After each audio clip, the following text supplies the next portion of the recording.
පැතිරි පහසුකම් ආදී අවශ්‍ය කරන පාසල් එවැගේම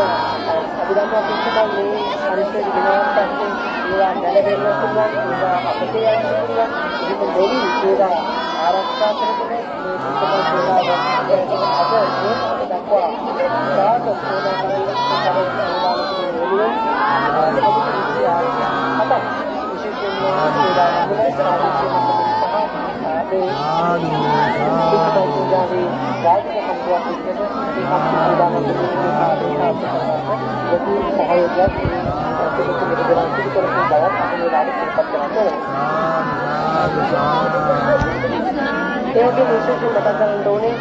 පස්සේ කාලේ පුරාම යදුන් බවුරුන් හොරාගෙන ඒ යදුන් බවුරුන් එළියෙන් ඉතින් 10කට ආසන්නව ඒ දරුවන්ටත් දෙමාපියන්ටත් මේ බවුරු